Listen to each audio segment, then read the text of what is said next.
My name's John Allred, and I'm an alcoholic. Everybody all right?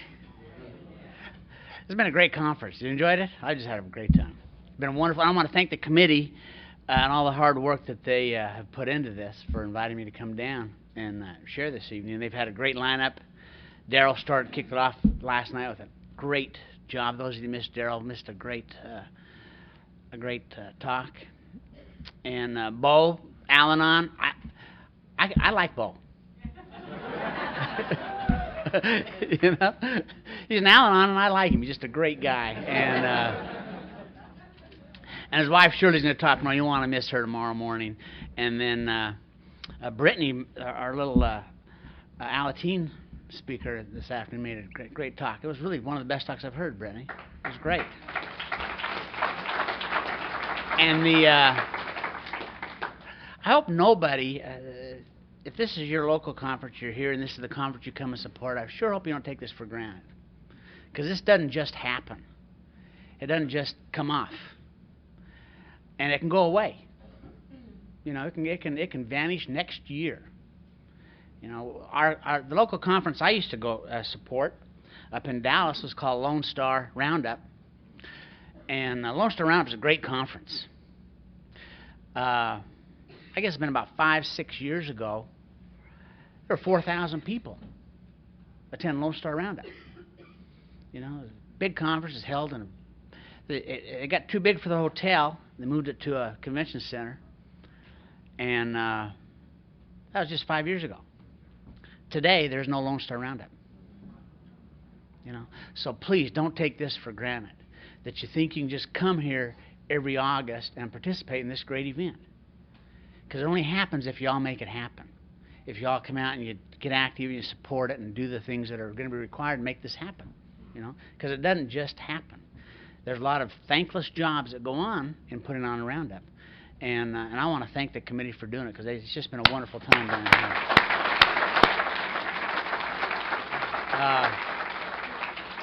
You know, and to put it on for a bunch of alcoholics, this is really a paradox. Alcoholics Anonymous is the whole thing a paradox, you know? You think about it.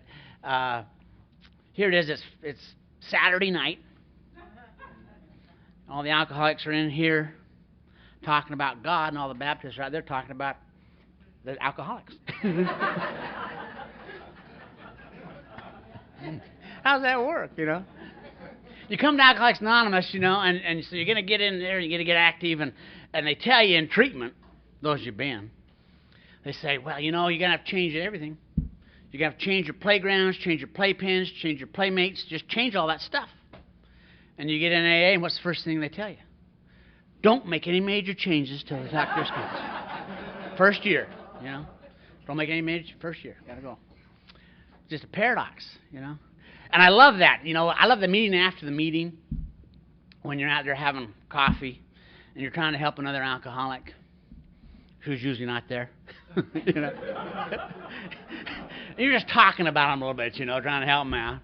And somebody inevitably says, right, they always say, oh, yeah, I know that guy.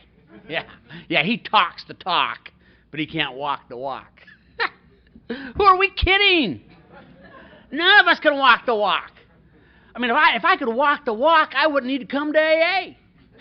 I come to AA because I can't walk the walk. That's what I'm doing here, you know.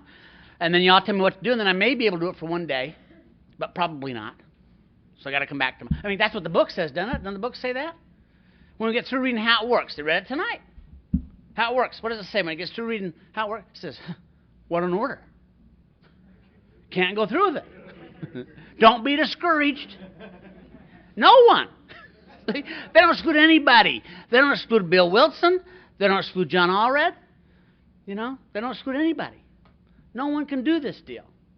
No one's been able to maintain anything like perfect adherence to these principles, right? So nobody can do this. Yet those of us can't do it, like talking about the rest of you that can't. You know. I don't do it better than he don't do it. You know. Oh God, we're a crazy bunch of people. And the Al-Anons, they're crazier than us. Bo's a good example of that. I tell you, I was sitting in a meeting up at Dallas North was my home group back then. This years ago, and they were talking, and I don't know what to talk, but this gal was crying. She was sharing, and she was talking about how grateful she was for Betty Ford, because Betty Ford at that time had just established that jitter joint out there in San Diego, and she would come out and been an alcoholic and all that stuff, and she was grateful because she said, if the former first lady can come out and be an alcoholic, maybe that other people could admit they were alcoholics and come out. I'm sitting there listening to this, and I started laughing, because it dawned on me, if it's true what they say, that the Al-Anon is as sick, if not sicker, than the alcoholic. No wonder our country got so screwed up,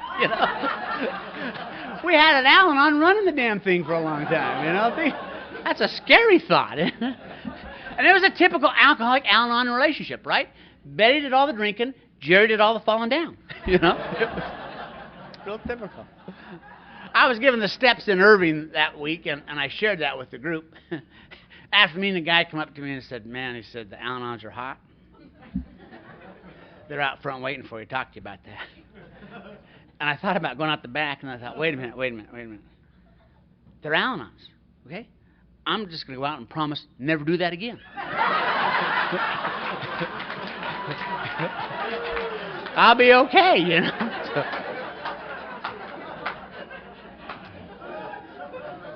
It's a little distorted perception of reality on there, I got a little distorted perception. That's not my fault. Not my fault. There's an admission here. I'm an adult child of non-alcoholics. That's a bitch. Okay? I got nobody to blame. Okay? Nobody in my family drinks. They really don't. Nobody drinks. Dad never drank. Brothers don't drink. Sisters don't drink. Mom doesn't drink. I didn't drink growing up. I grew up in a very normal environment. Very like middle-income America type stuff. Went to school. Never drank. Went to college like you're supposed to. Never drank in college. Got married my senior year like you're supposed to. Never drank. Got out and went in the insurance business in Salt Lake City. Things are pretty good. Never drank. But I was scared. I don't know what I was afraid of, but I was afraid. I'd go to work in the morning. Secretary came up and give me these little pink slips. I said, what are those? She said, well, those are your phone messages. I said, who from? She said, I don't know. I said, what do you think they want? She said, I guess they want to buy insurance. Phones are scary, aren't they? Phones scare the hell out of me, I would like to have a phone. I want to make phone calls. But, man, I hate people calling. Ring, ring, ring. Who is it? I want to tell you, you young alcoholics today, you got it made, man. You have no idea the stark terror of being a practicing alcoholic with a telephone and no caller ID. That'll make you drink, right there. That phone, ring, ring, ring, ring, ring. You think, who is it? Who's calling me? You look at that thing ringing. Finally, we got answering machines, so you can screen your calls. I always put on that first ring because I want to know right away who's calling. So I put it first ring. Phone ring, it picked that up, and then the problem is they'd hang up. And then you got to walk around the rest of the day thinking, well, who called me? Then we got that caller ID. I want to tell you, all that technology, that caller ID, all that stuff was invented by alcoholics for alcoholics. It really was. And now we got it. But I finally ran into a buddy, Stuart. Stuart drank, and he was hanging out in the bar drinking, so I like to hang out in the bar with Stuart and drink. I was drinking Coke. He'd drink whatever he drank. I don't know what he drank. He drank and got drunk. But I'd sit out there drinking Coke. And I love the bar. God, I love everything about the bar. I'm a bar drinker. I really am. I like to take my act on the road to everybody and put an ass I can be. And and I always get dressed up. Later when I did start drinking, I always get dressed up, put on a suit. Be looking good going out drinking. Looking good. My sponsor pointed the insanity of that. He said, you're always getting dressed up to go to jail. Pretty true. But I'd be out there, and then finally, never drank a drink Coke. Finally, when my second child was born, a little girl, Stuart called me and congratulated me. He said, we're out drinking tonight. I'm buying.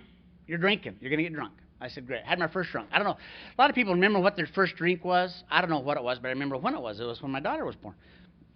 And we were not drinking. And we got to this private club. You got to be a member of a private club in Utah during drinking. So we had this private club, and they had walked in there, lights flashing, live band, women. I had my first drunk. And it was a great drunk. I don't know what I drank, but they bring a drink over. They're buying, so they bring a drink over. It's dark drink. Got a cherry in it, a red, bright red cherry in it. Just drink that down. Next drink's light-colored drink. Got a twist on it. I just drink it down. They got some drinks they bring over to me, they got salt around them. Salt. Drink it down. You know? Had a great drunk. It was a great drunk. Danced. Oh. I want to tell you all, I can dance. Yep. About the 6th or 7th drink, I can dance. Michael Jackson. Hide from me. Danced that night. Danced with 2 lesbians. Okay, they were dancing together, you know, and I thought, they probably want me to join them. You know. So I went out there, and then they left together, and there I was alone. No problem, just drunk. I learned something. You're not rejected, you're just drunk. Sat down, drank the next drink sitting in front of me.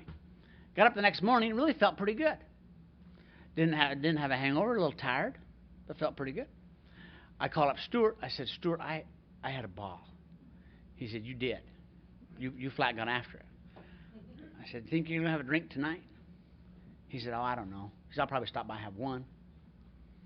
I said, well, what time?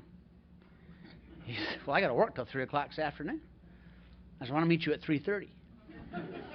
So maybe at 3:30, got drunk again. And that's what happened. I just got drunk.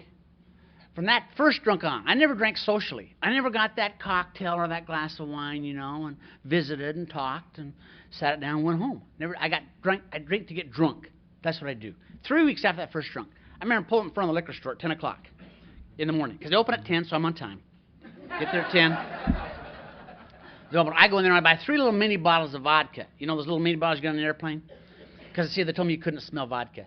Okay, so I buy 3 of those little mini bottles and sit in the car, and I'd pop the lid on those little mini bottles and suck those down. And that's hard. Holes only that big in those little bottles.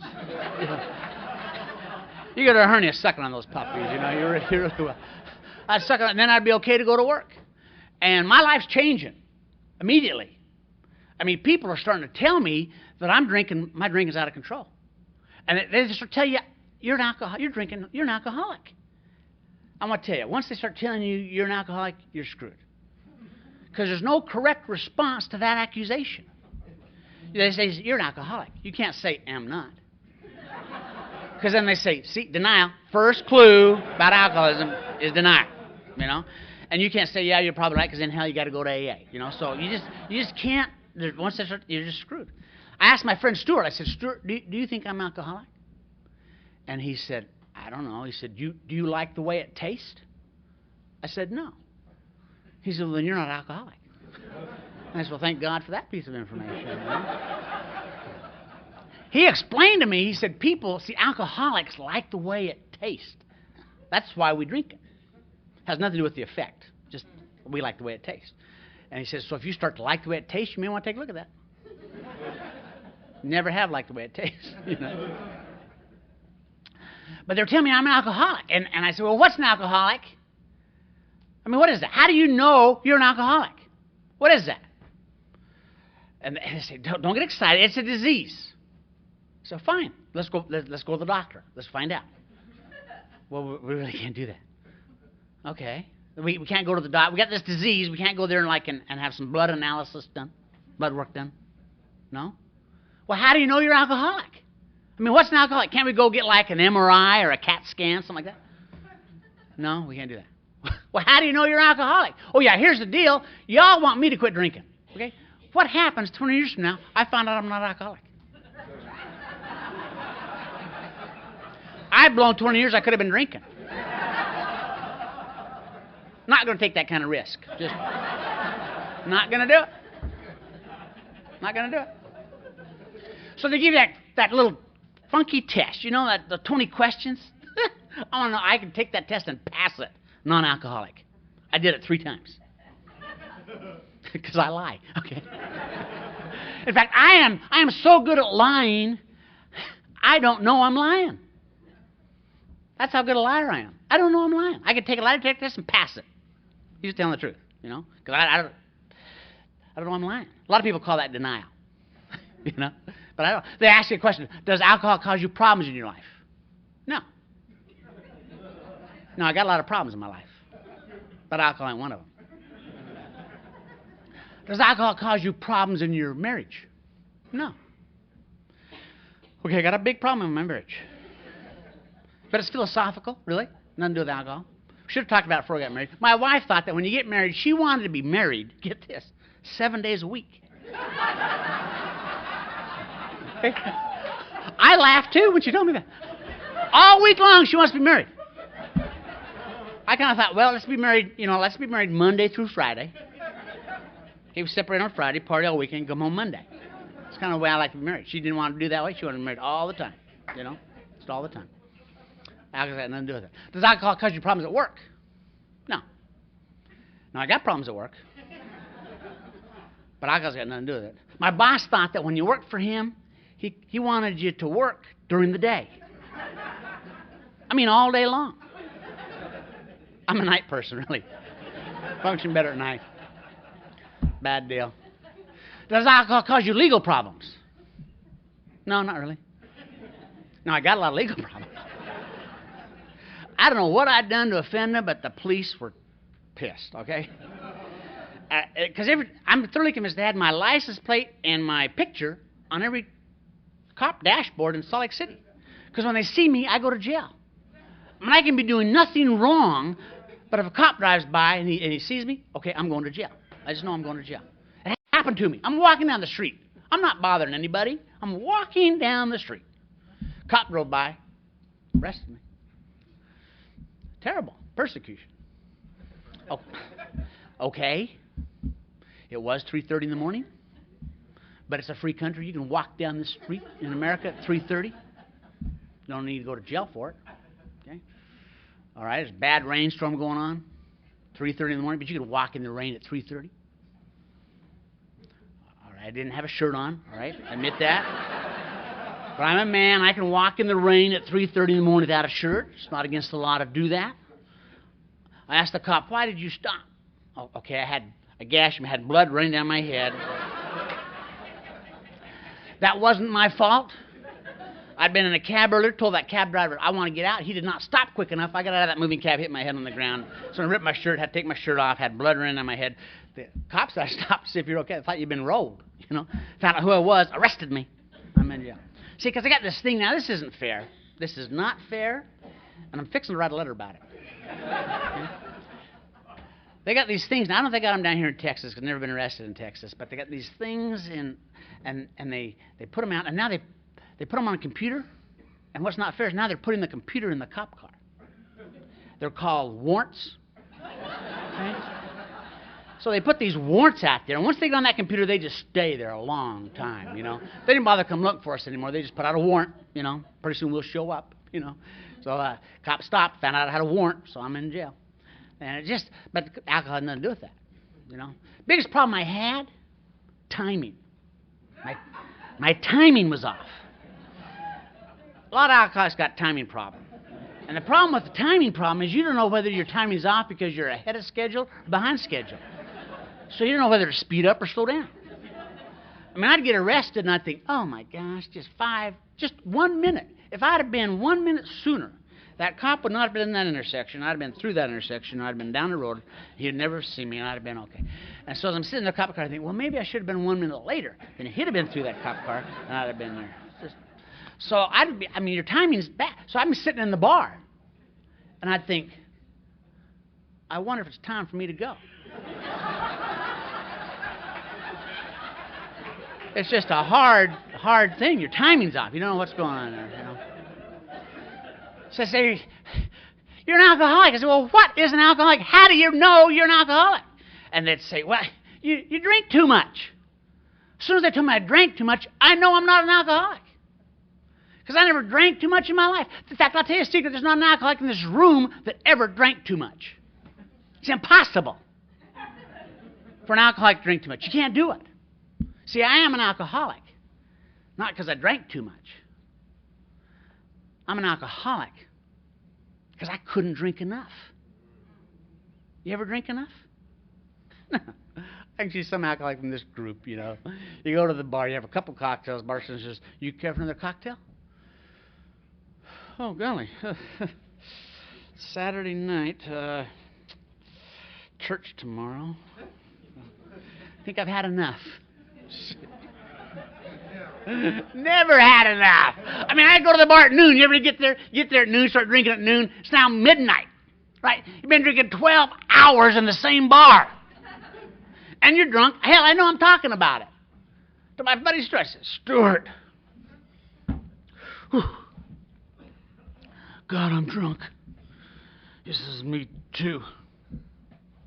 Can I buy another drink?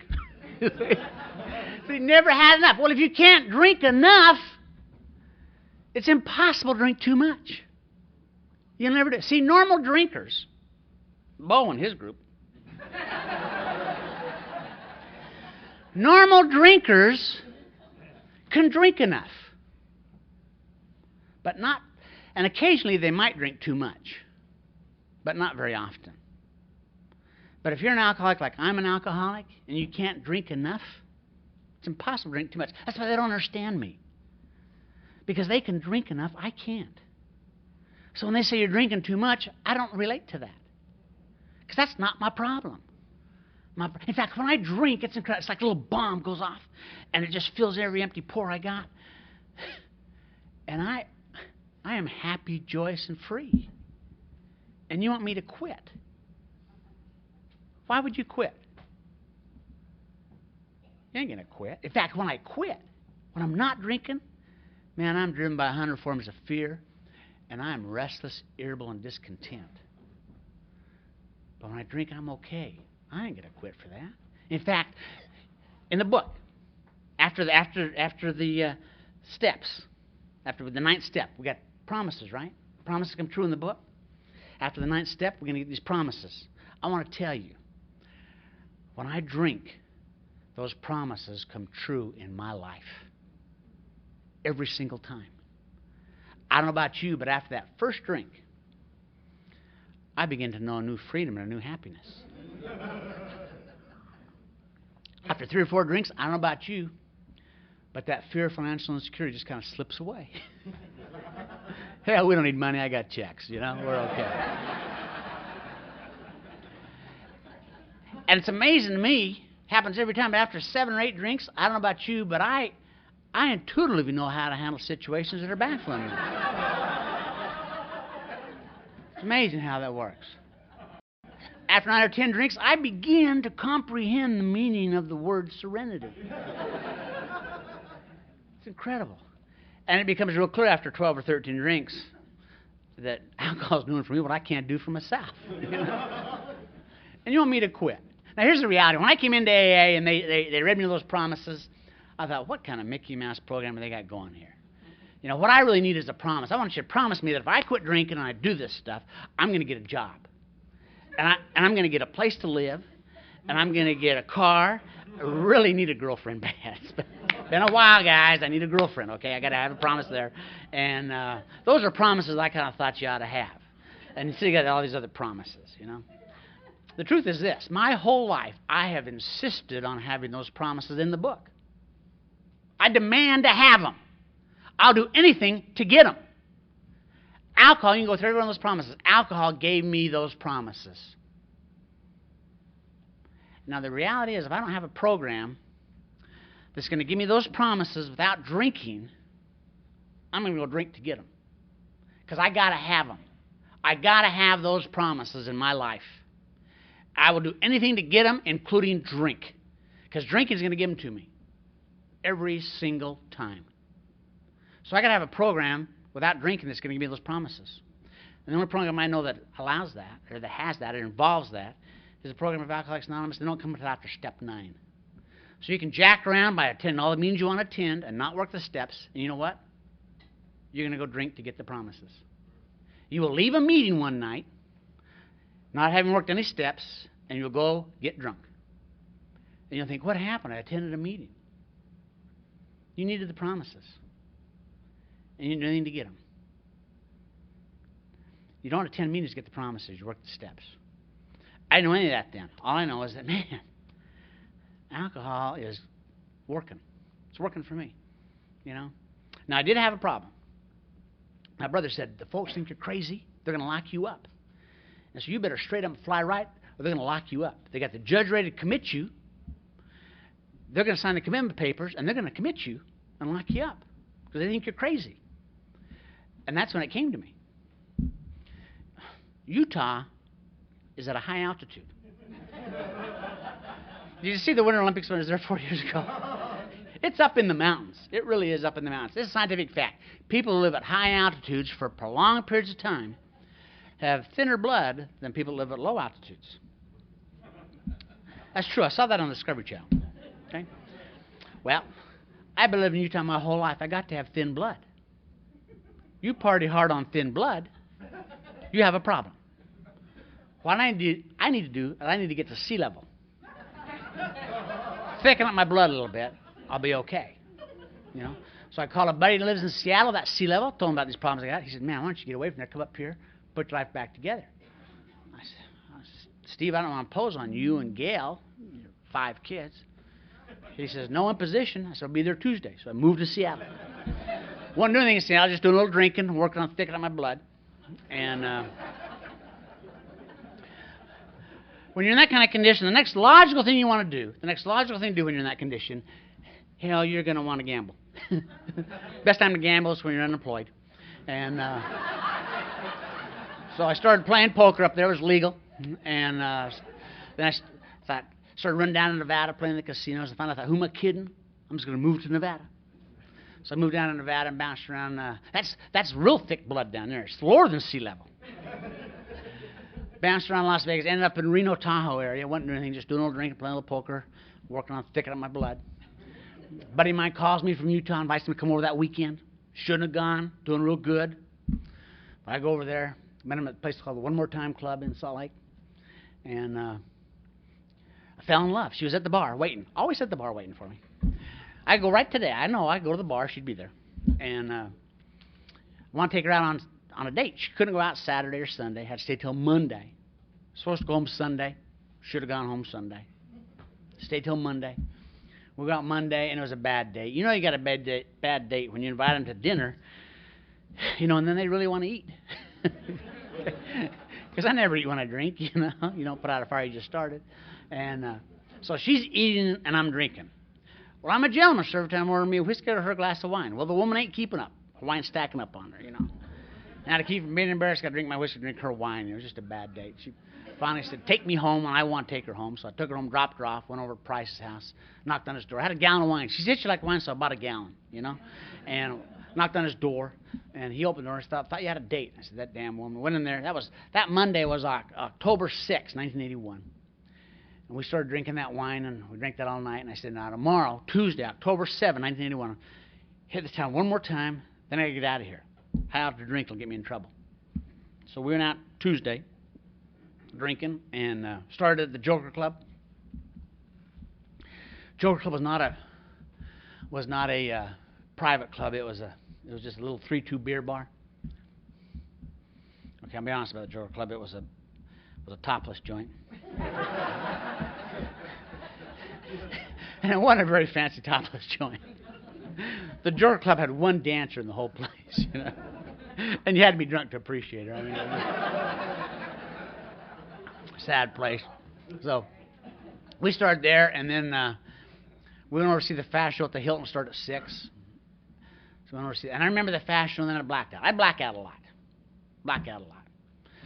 They say, how long did you black out? I don't know. How do you know? You know, because sometimes I don't remember I blacked out. Most of the time, you don't know you blacked out. You blacked out. I mean, I'd see guys said, how you doing? I say, where you been? Well, I saw you last night. Really? Yeah, we talked for an hour. Oh, that's right. You know? But I black out a lot. Now, some blackouts are real scary. Some aren't too bad. There are 2 factors that determine how scary a blackout is. The first factor is how long are you blacked out? The longer the blackout, the more scary they are. You know? And the second factor is, what are you doing when you come out of your blackout? That can be very scary. Okay? Well, I wasn't blacked out that long, but I came out of my blackout at the worst time. The worst time. I mean, second's not even close. The worst time to come out of a blackout is when you're talking to the cops. Okay? Because you have no idea where you are in the conversation. You really don't. You know? And you can't ask them, what are we doing here? You can't say that, you know. So you got to figure out, what do they know? What have I already told them? Why did they stop me? You got to figure all that out without asking any questions, you know. And it's just very difficult, very difficult. Finally, I found out they wanted my driver's license, okay? But I didn't have a driver's license. They'd taken that 3 DWIs earlier, you know. And so I finally said, listen, I'm just going over there. In fact, I'll bet that's where I'm going, right over there. I'm going to stay over there. And in fact, that's probably where my driver's license is. I'll go over there and get it. I'll meet you here tomorrow if you want me to. I'll go over there. They would not let me go. Finally found out who it was, arrested me, and I'm in lockup. And this time they're really ticked because I can't even bond out. See, I knew the system. No matter what you're arrested for, you plead not guilty, right? Just not guilty. And then you go to the OR person. Back in the 70s, you just go to the OR person. And if it's just drunk stuff, you get out in your OR. And I think you may have to post a small bond if you got repeated drunk stuff. And I had, so I think the biggest bond I posted was like $50. And then you get out in your OR, and then you set a court date. They get you an attorney. And then you start that famous process of postponement, right? Postpone. See, postponing that court date. What you're doing is you're hoping the cop dies. That's what you want to do. Let him die this time, you know. Mine never died. He always showed up in court. And so then the day before court, when the attorney says, okay, no more postponing, we've got to go to court. Tomorrow I'll be there at 10 o'clock. You want to be sure the day before court, move. Because that's why I just moved. I never showed up for court. So I had all these failure to appear notices. And so they said, no, we're not letting you out. You're going to court. You don't come back when we let you out. So you're going to court. Too many failure to appears. So I'm in lockup, don't like nothing about lockup. Want out, can't get out. Finally, a buddy of mine comes down to see me, Stan. Stan's non-alcoholic, don't know anything about AA. But he's talking to me, and he says, listen, he said, I can get you out. But the only way I'll do that, Stan had a lot of money, a lot of influence in Salt Lake. He said, the only way I'm going to do that is if they release you into my custody. And the only way I'll do that is if you promise me you go to treatment because you're sick. You need help. And I said, oh, Stan, bless you. Boy, you hit it right on the head. You know, I don't know what it is. I get down there and I get drunk. I get in those bars. I get in all kinds of trouble. Those women drive me crazy. They get me drunk. And I guess I'm alcoholic. I need help. But I can't get any help in here. He says, I'll get you out. So I got out of jail. Now, I had no intention of not drinking. I didn't want to quit. I'm not going to quit. I'm just getting out of jail. And I'll do or say anything to get out of jail. So I had to stay with Stan. Next day, he throws in the yellow pages. So you're going wherever you want to go, but you're going to treatment. So I said, fine. I'm looking up the yellow page, got all the treatment centers. And I called the first treatment center up. And I said, I need to come in for a little treatment. The guy says, okay. She says, do you have any insurance? I said, no. I don't have any insurance. I haven't worked for 3.5 years, you know. I don't have any insurance. She says, well, it's like $12,000. I said, hell, I don't want to stay all year. This is 1981, $12,000. I said, I'm not that sick. I just need a little treatment. Don't you have a little treatment? It's crazy. I tell you, it was very frustrating. I called this one place. They wanted $18,000. I was so frustrated. I said, honey, listen, if I had $18,000, I wouldn't need your damn treatment, you know? It would solve any problem I had. It was very frustrating. Finally, I called this one place. I said, I need to come for a little treatment. The gal says, okay. And I said, well, you need to know something. I don't have any insurance. She's okay. And I says, well, how much is it? She says, well, when you check in here, you get room, board, and therapy. We have two kinds of therapy. We have individual therapy with one of our certified counselors, and we have group therapy directed by one of our certified counselors. You get both those, and it's $9 a day. And then if you check in here, you apply for food stamps, you credit the food stamps for that $9 a day. And then if you'll work around here, we get some more state aid from the state. We pay you $1.50 cash, or you can apply that to the bill, which is taking down about $5 a day. I couldn't believe it. I said, how long is your waiting list? So there's other places, that wanted $18,000, they had 30 to 6 day waiting list just to get in. I said, how long is your waiting list? She says, oh, we have a bed for you tonight. I don't need to come tonight.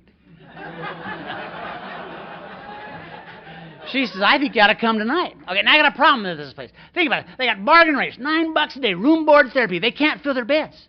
Okay, now they're high pressure me to get me to come in. I'm the consumer here. I got my rights.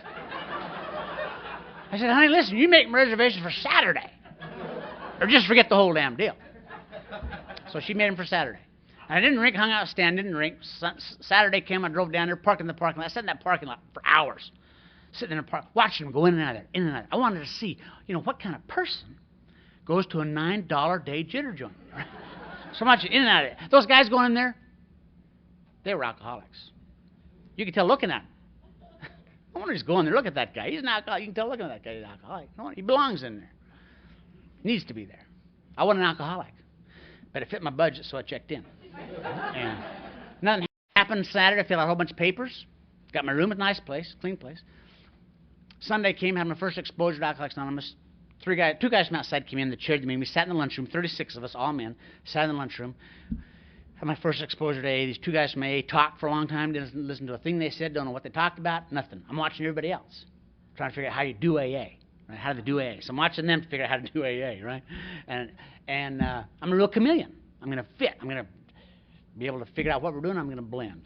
So I'm watching them. Nobody wanted to be there. They're just smoking cigarettes, drinking coffee, passing the time. These two guys got through talking. They started down the road. It was a discussion meeting. First guy introduced himself, said, my name's Joe B. I'm an alcoholic. I'll pass. Second guy said, my name's Jim S. I'm an alcoholic. I'll pass. I caught on real quick.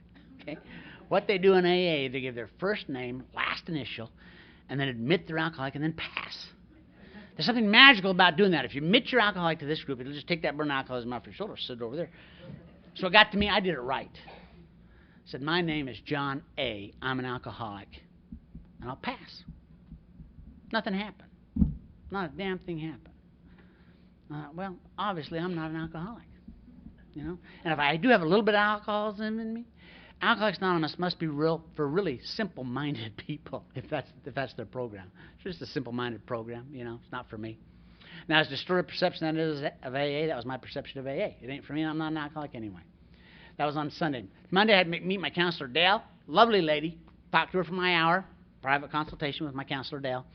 And she wanted me to stay 2 months. 2 months. I said, Dale. I've been here all weekend. Okay? I've been talking to these guys. They're alcoholics. They told me they're alcoholics. I have no reason to doubt they are. They look like they probably are alcoholics. They need to be here. Okay?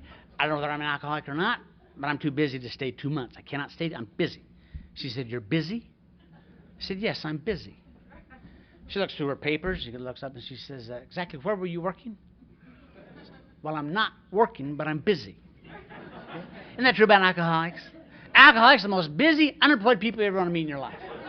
Sure, go to the meeting Monday, right? Go to your meeting Monday, your home group Monday. Go there Monday. Watch the guy. Now, he's unemployed. He's got nothing to do all day long, but get to the meeting, and he's late. And you say, where have you been? Hell, I've been busy, I don't know what we do, but we're busy doing it. We really are. So I said, I'll give you 2 weeks, Dale. Because, see, I'm not going to get sober. I'm not going to quit drinking. I'm just doing treatment time. I figured treatment time is better than jail time. So I said, I'll give you 2 weeks. So you give me whatever material you're going to study during that 2-month period. Okay? I'll read ahead. You can give me a pop quiz if you want. I don't care. Because I'm out here 2 weeks. She says, all that BS. Finally, she said, we better hurry with you. I said, damn, I better hurry with you. That was on Monday. Tuesday, I got to go to group therapy. Love group. Wednesday's alcoholic education seminar. Showing a movie. I don't like movies about drug addiction and alcoholism. They're boring. Even today, I don't watch them. They're boring. So I'm sitting there, and all my ego, all my pride, all my contempt, prepared not to like this movie. And the name of the movie they were showing was I'll Quit Tomorrow. So I'm watching this movie. Tore me up. I related to everything in that movie. I mean, it's like they'd made a movie of my life, and they were showing it to the group. I mean, I did everything that guy did. I talked the way that guy talked. I dressed the way the guy dressed. I acted the way the guy acted. I drank the way the guy drank. I did everything that guy did. I related to everything. And I knew the gig was up as I sat there relating to that movie. That was my moment of clarity when I knew the gig was up, as I related to that guy in that movie. What happened to me that night is I quit looking for that definition. What's an alcoholic? How do you know you're an alcoholic? See, later found out in AA, we don't have a definition of an alcoholic. I couldn't define an alcoholic for you tonight. I don't know how to define that. What we have in Alcoholics Anonymous is a description. So you can't argue with the description. You can argue with the definition. Right? That's why Webster's got 10 definitions for every word, right? But you can't argue with the description. The most powerful tool God has given Alcoholics Anonymous is our description of the alcoholic. Because that description, as the alcoholic relates to it, that seems to have the power to literally strip everything that separates the alcoholic from himself as you relate to it. And I could see me that night as I related to that description. I could see me like I'd never seen me. I could see me like my mother saw me. I could see me that night like my ex-wife saw me. The difference was I could see me. And I knew the gig was up. That was my moment of clarity. And I wasn't happy about it. Sometimes you'll hear people from the podium talk about how when they had the moment of clarity, how relieved they were to finally know that they were an alcoholic and that they were home. That was not my experience. I was petrified, scared to death, and I cried all night. Because, my God, I'm an alcoholic. My whole life just changed. I mean, everything's got to change. I got to go get like a job. You know? What am I going to do? How am I going to function in a world that I haven't been functioning in for a while? How am I going to meet people and be... I'm scared. I cried all night. You know, as I related to that description. The most powerful tool we have in Alcoholics Anonymous is the description of the alcoholic. Think how important that description is. 2/3 of our book. 2/3 of this book is what? Descriptions of alcoholics and the stories. I mean, why did they put all those stories in there? Just to make a big book? No. No, it's that important as you relate to the description. That's why we share our stories in the meetings, as you relate to the description. And I knew the gig was up. And I stayed there 6 weeks. Couldn't stay 2 months. Too busy. But I did stay 6 weeks. I got out of there. Now, when I left there, they said, now, John, okay, you're leaving here. You need aftercare. A very important part of recovery is aftercare. So you know, you're living in Reno. We're in Salt Lake. That's 800 miles. You can't come back here 3 times a week for aftercare. So we're going to prescribe that you go to AA for your aftercare. Okay? So they gave me AA's Central Group's phone number. They sent me on my way back to Reno, Nevada. I drove back there, got back there the 1st December, 2nd December, actually. And I knew 2 things when I got back to Reno. I knew I was alcoholic. I didn't want to drink. I know that. Second thing I knew was AA's got nothing to offer. Okay? I mean, you go there. You give your first name, last initial, admit you're alcoholic, and then pass, okay? Big deal. I mean, why do we got to keep doing that? But I don't want to drink. So the first day I'm back in town, I call AA, intergroup. Guy answers the phone. I said, my name is John A., and I'm an alcoholic. Guy says, I'm Bruce. I'm an alcoholic. John, what can I do for you? And I said, well, I just got a treatment over in Salt Lake City. I'm living here in Reno, Nevada, and I wanted to call and report in. I thought they had me on computer, If you don't check in, they put you on a failure to appear notice. Something like that. So he said, well, I'm glad you're here. He said, you want to go to a meeting? And I said, yeah, I'll go to a meeting. You probably want to meet me tonight. He said, well, I'm not going to go, but there's a men's stag meeting. It was Thursday night. Men's stag meeting, Hotel Riverside Casino, 3rd floor, Sierra Room. Starts at 8:30. I said, all right, I know right where that is. I'll be there. So I said, I'll be there early so we can meet. He said, I'm not going to go.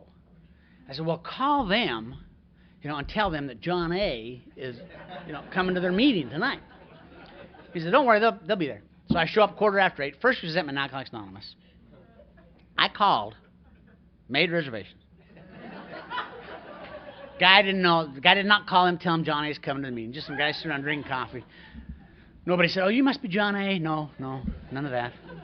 Just got my coffee, sat down. Pretty soon, an old guy named Red got up to chair the meeting. Red looked like an alcoholic. He talked for a long time, didn't listen to a thing Red said, because I'm watching everybody else. How do they do AA in Reno? Did it about the same way they did in treatment, just smoked cigarettes, drank coffee. And finally, Red got through talking and started down the road. These guys started talking. But you know what? They didn't pass. They shared. They were talking about. I don't know what they were talking about, Nothing we talked about in treatment, you know. In fact, these guys couldn't even introduce themselves right. Some of them didn't give their last initial. They said, "My name's John, I'm alcoholic." Guy's supposed to give your last initial. Guy didn't give his last initial. Supposed to give your last initial. Some of them gave their last name. They said, "My name's John Allred, I'm alcoholic." I thought, Jesus. What does he think anonymous means, man? This is Alcoholics Anonymous. I thought, you know, if he's not going to respect his anonymity, I will. I won't look at the guy. I won't look at you. Don't know who you are. I don't know who you are. If I see you on the street, I'm not going to say hi. We're anonymous in here. We're anonymous in here. You know? They're sharing in that meeting. They're talking about stuff we didn't talk about in treatment. I mean, I sat halfway through that meeting. Nobody mentioned we got an X-ray chromosome deficiency. It became real clear to me, these guys have not been to treatment. So they got around to me, and I thought, well, I'll help. And I did it right, too. I said, "My name is John A., and I'm an alcoholic." And then I qualified. I said, "Listen, I just got out of treatment over in Salt Lake City, and I want you all to know I have the latest, most up-to-date medical and psychological information on the disease of alcohol." Second resentment, Red cut me off, said, "Thank you, John," and went on the next guy. But son of a bitch is jealous. You know? I know stuff he doesn't know, talking to me like that. After me, some guys came up and shook my hand and said, "We hope you come back." I thought, shit, I'll be back. They need me down there. Now, Chuck Chamberlain used to always say, "Every man's my teacher. Some people teach me what to do. Some people teach me what not to do." Okay? Please keep in mind, most of what I share is what not to do. Because most of what I've done has been wrong in AA. I mean, I don't know where I was when they said 90 meetings in 90 days. That's not the way I did it. I didn't do that. One meeting a week. Okay? Every Thursday, I'm at my men's stag. Now, they're allowing me to share. But I keep going back. I figured I'm a hell of a lot younger than Red. He's going to die, then I get to share. You know? So I'm down there. And let me tell you what happens when if you had tried that program, if you're, all of you that are new, let me tell you what happens when you try that 1 day a week program. One of the things they told me in treatment, which is true, they said, "John, don't drink. Just don't drink. If you don't drink, you're going to feel better." Okay? That's true. But see, they didn't explain to me what that meant. If you don't drink, you will feel better. You're going to feel everything better. You're going to feel all the pain, all the anger, all the resentments. You're going to feel that shit a whole lot better, you know? I mean, when I feel better, I get drunk. That's what happens. So I'm walking around Reno feeling better, going nuts. And I'm down there on Christmas Eve. It was Thursday. It's Christmas Eve. I'm in stag meeting, Christmas Eve, and they said, "Now, tomorrow's Christmas Day. Those of you got nowhere to go for Christmas dinner, you can come to the Dryers Club, Skid Row Clubhouse over on Well Street. Still there. Great place. You go over there to the Dryers Club on Well Street and have free Christmas dinner. Got nowhere to go. Starts at noon. Well, I had nowhere to go, so I went over there, found Well Street, found the club, ate. It was good. So I'm sitting. I'm not bothering anybody. I'm sitting there smoking a cigarette, drinking a cup of coffee. And, you know, old-timer spotted me. You know when they spot you, man, their eyes glaze over. And they start to salivate, you know, like, "Oh, newcomer." I saw him, and he stood up and came out. I said, "Look at this guy coming over here. Look at this. Not my kind of guy. An old guy, a fat old guy. Big nose, real funny hair. Nothing cool about the guy. I like cool guys. The guy's not cool at all. Fat old man. He comes walking over here. I thought, look at this guy coming over to talk to me. What is he? He comes over, introduces his name's Don. He tells me he's a coordinator of intergroup. Don't know what that means, but I thought, I'm glad they found something for you to do, Don. So I'm talking to Don, and it became real clear after just a few minutes talking to Don, Don had not been to treatment. So I started telling Don all about this stuff that I'll be talking about in my home group. He gets a funny look on his face, and he says, "Would you like to go to a meeting with me tonight?" And I said, "Well, hell, Don, it's Friday. I go Thursdays over at Men's Stag Group." He says, "We got a meeting every night in Reno." And although it had been going on for a month, three or four meetings, I'd heard something about spirituality. This is a spiritual program. So I thought, okay, it's a spiritual program. It's Christmas. I can go twice this week. Won't hurt. So Don comes get me. We got the state hospital. They got a meeting out there at 7 o'clock on Friday night at the state hospital. Walk into the meeting. I love it because they give you, when you walk in, they give you a raffle ticket. free raffle ticket, and in the meeting, they raffle off a big book. There's Bill sees it. Get my raffle ticket, walked in the meeting. There were women in that meeting. First meeting I've been to with women in the meeting. I didn't know that had a man. I really didn't. I thought it was a man's deal. I've been a minister out, joint men, stag meeting. I got women in the meeting. Oh, immediately adopt that as my home group. Why am I going Thursday when I come here Friday? Dummy me. So I don't know what they talked about. They had a meeting because I'm busy. Not looking at the women. I was praying. Because I thought, although I have the great mind, I read real fast. Okay, I had forgot to get a big book. I thought, this is it, man. I got my raffle ticket. I'm winning the book tonight. It's Christmas.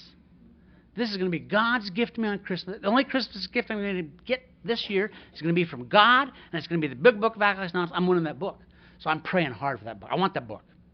I prayed all meeting for that book. The book is mine. I want the book. Then the meeting went to have the raffle off the big book. Third resentment in AA. Some little greater lady, 25 years sober, wins my book. I thought, what's she doing winning my book? She got 5 in my home collecting dust. Came to see to read, Woman's Soul, winning my book. So I'm storming out. Before I can get out of there, that little lady comes up and gives me that book. That literally was the only Christmas gift I got that year. Got that big book. I took that book home that night. And I used to say that I took the book home that night and I read it from cover to cover. So if you ever heard me say that, or if you ever get hold of one of James' really old tapes, where I said that on the tape, please believe me that when I said that, hell, I believed it. Then I got involved in a big book, so you wouldn't read the chapters in that book. They got a chapter in the book, chapter to the wives, right? Well, I wasn't a wife, didn't have a wife, didn't want a wife. Didn't read that chapter, okay? They got a chapter in the book, chapter to the employer. Hell, I'm not an employee. Didn't read that chapter, okay? They got a chapter in the book, we agnostics. I knew God real well. Didn't read that chapter, okay? Well, I want to tell you, if you just read, chapter 3 and chapter 5, you can read that tonight. It won't take you long to do it. It really won't. Next day, Don calls me up, wants to know if it takes another meeting. And I don't really want to go. But he doesn't ask. He just calls up and says, pick you up in 20 minutes. Click. I thought, how does he know I'm going to a meeting tonight? I'm not going. I'm not going to. Then I thought, wait a minute. He's the only guy talking to me in AA. What's he going to say about me behind my back? I got to go. So every day this guy's calling me on the phone, taking me to a meeting. Interesting thing happened. Now, at that time, I hadn't worked any steps, didn't have a sponsor, nothing. The only change in my life is a meeting every single day. And it's fascinating what happened. I not only feel better, but I feel good. And I hadn't felt those two things at the same time in years. The only change is a meeting every day. And all of a sudden, sobriety started putting on flesh and bones. And I started meeting other alcoholics and Alcoholics Anonymous. And I started really getting excited about going to these meetings. It didn't make any sense to me, and hell, it was embarrassing. Don would pick me up. I'd get in his car. I feel like a little kid in his car. We're driving to the meeting. And I'd say, Don, do you think we can go get ice cream tonight? We'll see.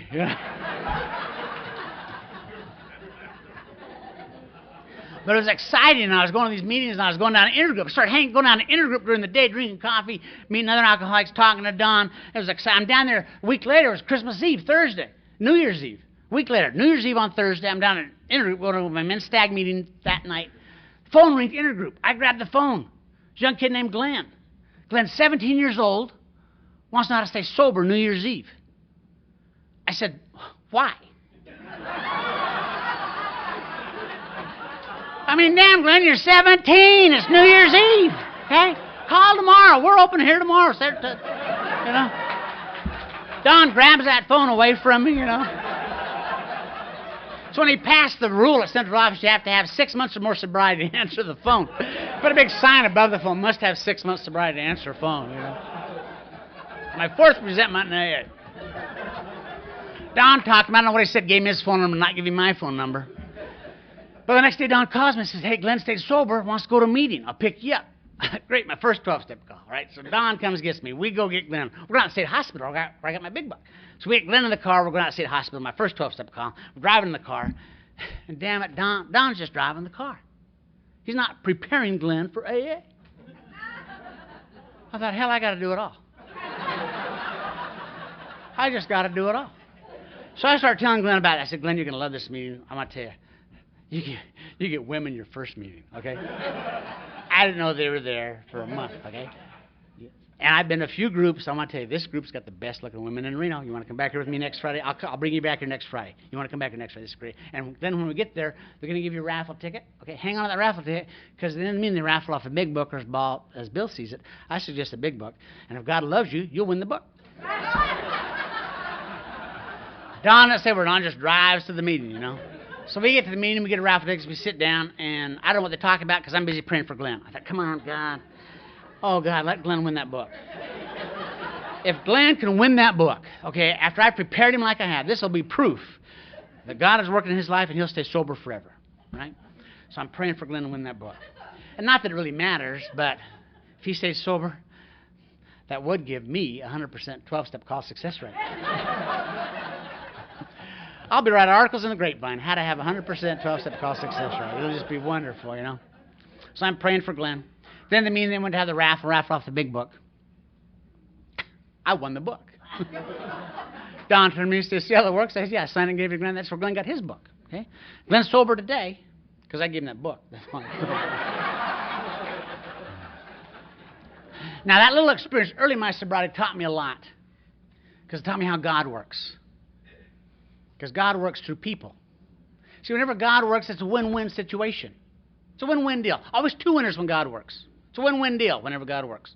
God works through people. See, I could have won the big book the first night. There would have been one winner, me. But that little lady won by being able to share with me, and I won by being able to receive from her. God works through people. It's a win-win deal. Always two winners. A week later, two winners. I won by being able to share with Glenn. Glenn won by being able to receive from me. God works through people. It also taught me how Alcoholics Anonymous works. Alcoholics Anonymous is one drunk sharing with another. And when that happens, that's the magic to our deal. When one drunk shares his experience with another. That's the magic to our deal. And there are two winners. The drunk doing the sharing and the drunk doing the receiving. See, I've told that story, I don't know, maybe 1,000 times in 25 years. Whenever I tell that story, I remember that moment of clarity when I'm sitting there watching that movie and I know the gig is up. Remember it like it happened yesterday. I'm convinced that all of us here in Alcoholics Anonymous tonight have had that moment of clarity when you knew the gig was up. Because that's what God's gift is. I'm equally convinced that those that come to AA for a while and have left and are out there drinking and dying tonight had that moment of clarity when they knew the gig was up. What's the difference between those of us that are here sober and those of us that have left and are out there drinking tonight? We both had that moment of clarity. I think what happens in Alcoholics Anonymous is really pretty simple. What we do in here is we keep that moment alive. We keep it alive. See, as I've shared my moment with you, what have you thought about? And when I'm on that side of the podium, one of y'all is up here, and you're sharing your experience of what it was like and what happened. By the way, this is the perfect program for people whose root problem is they're selfish, self-centered. Because when you're up here and you remember your story, I'm so self-centered, what am I thinking about? Screw your deal, you know. I'm thinking about mine.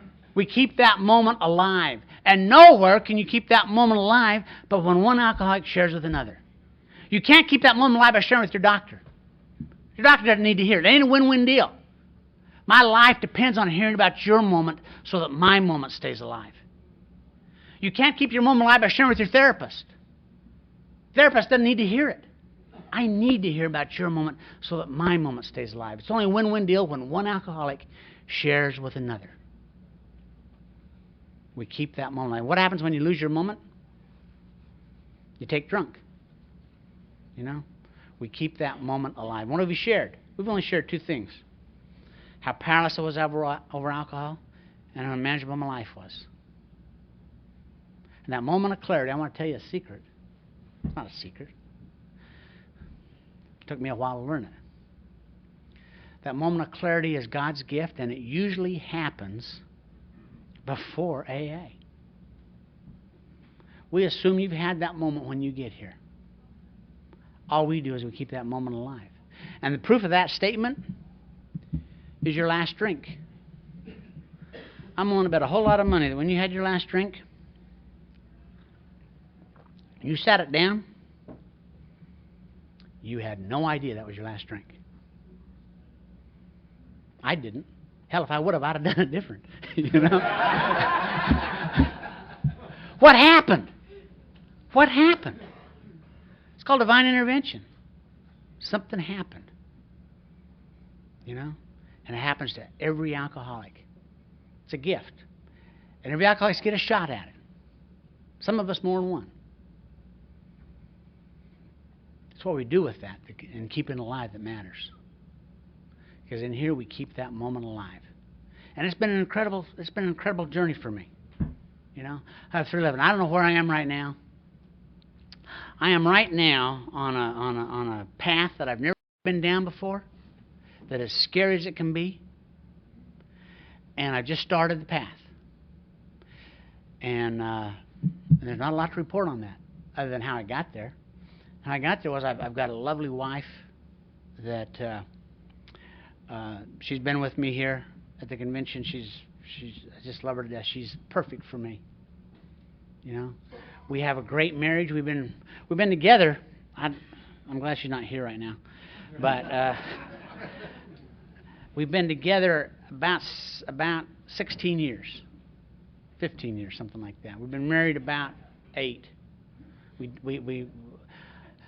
I dated her for 7 years before we got married. We've been married about 8 years, and she had a daughter. And I have two children that are wonderful. One is works for Continental, and one teaches school. My daughter teaches school. My son works for Continental Airline, and they're doing great. Because of this program, I am very active in both their lives, and in their mothers and I are been divorced a long time, and we have no animosity. It's just a wonderful relationship that I have with my children. And my wife has a daughter who is 22, and at 16 we sent her to treatment for drug addiction. And she'd never dated an alcoholic. Every time she dated an alcoholic that he got drunk, she said, if he gets really drunk, I don't date him anymore. And I said, I was sober 10 years when we first started dating. And I said, I don't know why you're attracted to me, you know. But we dated, and they were totally unprepared for what drug addiction, alcoholism can do. And after she was up in treatment for a week, they went and got her out. And I felt terrible about that, but nothing I could do about it, because her daddy said that, Chandra said that she knew she was wrong. She made a big mistake. She'll never do that again. And could we come get her? And he said, we got to put our faith and confidence in her and go get her. So they went and got her. And since that point in time, of course, it's just what we all would expect. It's been hell. You know, 18, she moved in with a guy who was 32. It was a perfect relationship. He had no job, no money, no place to live, no car, and they're in love. And a year later, they had a little baby, and she's just a jewel. And I'm 55 years old. I'm not prepared to raise a kid at my age. And Friday we had a little hearing, because it's the typical thing. We've had 2 days after she got home. The baby was 2 days old. She called us and said, "Can you take Haven for a couple of days? I just can't handle it." Now, I don't know about you, but my first wife, she wouldn't let that kid go for 6 months, you know. And so we had the baby for a week after it was just 2 days old. And she got back doing meth, and it's just a horror nightmare. And yesterday we had a meeting with Child Protective Services, and we now have temporary custody of that little child. That's what she's doing here with us. And I wouldn't have it any other way. She's just a jewel. But I found something out in this relationship with my stepdaughter. I'm the worst person in the world to work with her on this disease. I mean, without a doubt, the worst. I don't have a lot of love for it. I've said things to her I wouldn't say to another alcoholic or a drug addict at any point in time. I can't help her. I get so angry at her that the best thing I can do is just keep my mouth shut and stay away. Because I'm just very angry at her for what she's put her mom through, and then it's opened my eyes about what I put my mom through, and that whole learning curve about what has all happened there. But we have this little 2-year-old baby that is just priceless, and we love, and I don't know where that's going. I'm scared. You know, I have my wife and I had a very successful company that we closed down 2 years ago, a year and a half ago, and I'm now doing a job that I hate. And I'm the vice president of this zone that goes from North Carolina to Miami. So I've been home 8 days in the last 4 months, and I hate it. I don't want to go back. I got to go back Tuesday, and so I don't know where all that's going. You know, so my life right today isn't laid out to where I know where I'm going. I have no idea where I'm going.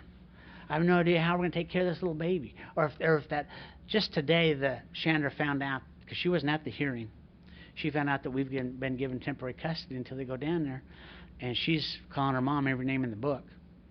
And so I don't know what that relationship's going to be like. I don't know any of that stuff. But here's what I do know. I do know that God is infinite, He's all-powerful, and He's all-loving. And I know that I am favored of my Father. I know that you are favored of your Father. We have found favor in God's sight. Do you know how incredible that is? To be favored by God. And we are. When we close the meeting tonight, we'll probably say the Lord's Prayer. And in that prayer, we're going to talk about, for thine is the kingdom.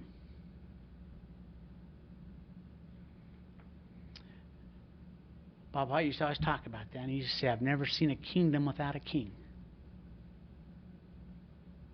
And our king is our Father, which means we are prince and princesses of the king. And as such, we've inherited the kingdom. The problem is that many of us focus on the kingdom and not the king. We chase the kingdom and we don't chase the king. We chase all the things the kingdom has and we don't chase the king. Today, I'm going to chase the king. Because I know that my Father loves me. And I know that He will do anything for me. I know that the God of my understanding is willing to go to any lengths to see that you get this. I used to think that was the one-way street. You know, we say, you're willing to go to any lengths to get sober? Because the last 24 years, and the experience I've had, I know that God Himself will go to any lengths to see that you get it.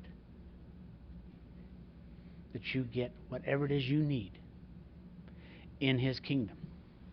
But only if you strive for the king, not the kingdom. And that's what that spiritual awakening the book talks about, is always about. The main object of the book is to enable you to find a power greater than yourself that will solve your problems. I got a lot of problems right now. I feel overwhelmed. I got a little 2-year-old that I got to take care of. And it scares me to death. And I got her mom and father out there that I don't know what's going to happen. They've already broken into our house twice, you know, and robbed us. Who knows whether this sets them off if I'm going to need a gun. I mean, my mind can just play that picture out forever, you know. So I'm scared. And the only thing I have to hang on to is my sobriety and my history of what God has done for me in the past. And what's interesting is that whenever I get in a jackpot like this, God gets no credit for past performance. He doesn't. I never give him any credit. I always think, what do I got to do? How am I going to fix this? You know? And so today, it is a constant battle for me to say, you know what? I've got to, today more than ever, get back into the basics of Alcoholics Anonymous, and to you people, to have you remind me that the King is in charge of the kingdom. That's where kingdom gets its name. The King dominates. And he will dominate my life if I allow him and invite him in. And that's all I got to hang on to. But you know what? Unlike it was 25 years ago, that's enough. And I'm grateful that y'all invited me to come share. Thank you very much.